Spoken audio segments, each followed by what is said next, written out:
What's up po sa inyo mga kabaryan? Nandito na naman po ulit tayo. Nagbabalik sa channel ko ngayon. Ang ating pag-uusapan po ngayon ay ito pong mag-unboxing po tayo ng ating parcel this day.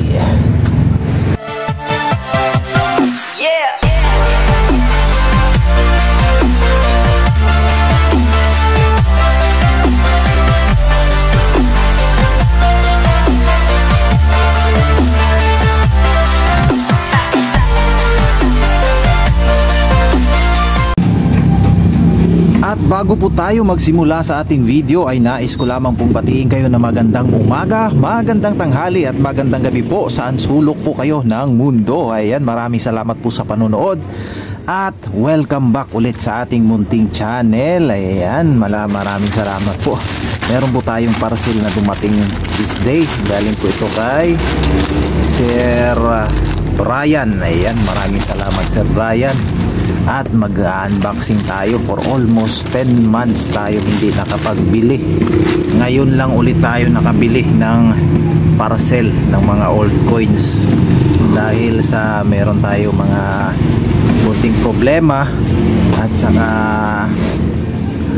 tawag dito, medyo busy rin tayo kaya hindi tayo masyadong nakaasikaso sa ating mga old coins.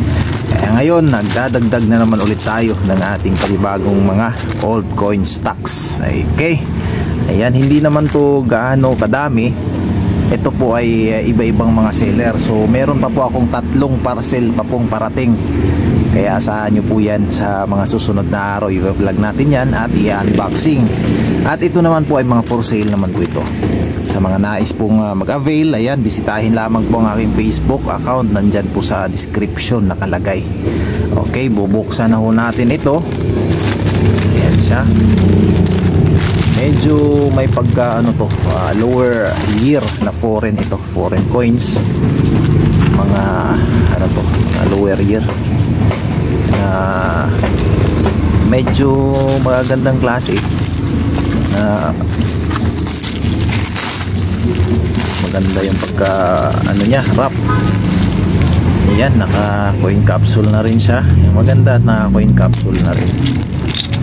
Ngayon iisa-isahin natin to kung ano yung mga pinagbibili ko dito. Nakakatuwa lang at sa awa ng Diyos nakabalik tayo sa buy and sell ng mga old coins. Ayan, pinili ko lang tong mga to dahil ito po yung mga bibihira na. Bukod sa bihira na ay mga foreign coins po talaga yung aking mga hilig. Kaya shout out sa mga mahilig din sa foreign coins dyan. Ayan, hindi natin mabubuksan to dahil lang natin wala tayong ayan, ito muna tayo. Ayusin muna natin ang ating camera. Ayan, habang nagbubukas tayo, tignan nyo lang muna habang po tayo ay nagbubukas. Medyo basa pa ang ating kamay. Ayan, bubuksan na natin to. Tsaka meron pa siyang pa-freebie sa atin. Nakakatuwa naman. Ilan lang tong mga in-order ko dito, pero meron siyang freebies. Ayan, nakakatuwa.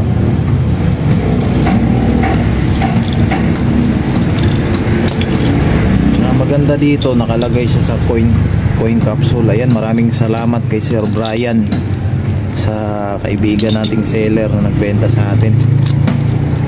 Ayan.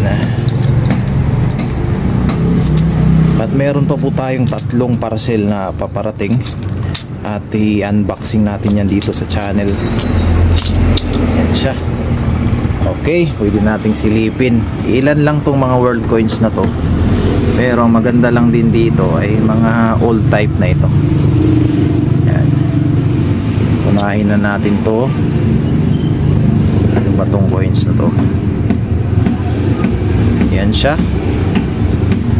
Ito po ay Lithuanian nata ito. Yan.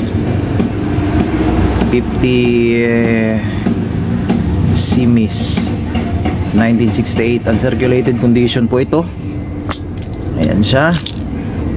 Meron tayo ditong somewhere in Middle East. Di ko pa alam kung anong ano neto, info. Basta ito yung mga old type po ito.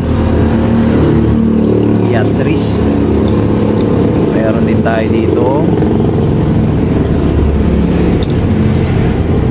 itong mga Indian ito na ano, commemorative type pero old type na ito. Yan. Meron din tayo dito isang pirasong 20 cents na 1984 pero isa to sa mailap ng hanapin sa bansa itong Mexico. Mahirap tong hanapin. Yan, ito ang pinaka nakuha natin, 1943 ito na Ceylon, 1 centavos. Kaya ano to, ay King George V, solid copper naman ito. Yan siya. Meron din tayo ditong 5, ano to,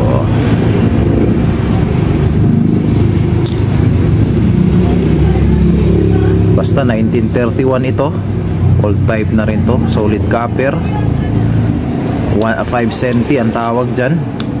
Meron din tayo ditong isang pirasong, ito somewhere in ano to,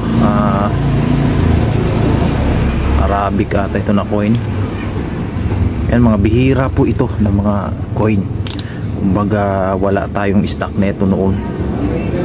Yan, meron din tayo ditong 10, maliliit lang to pero mga lower year, 1938 naman ito.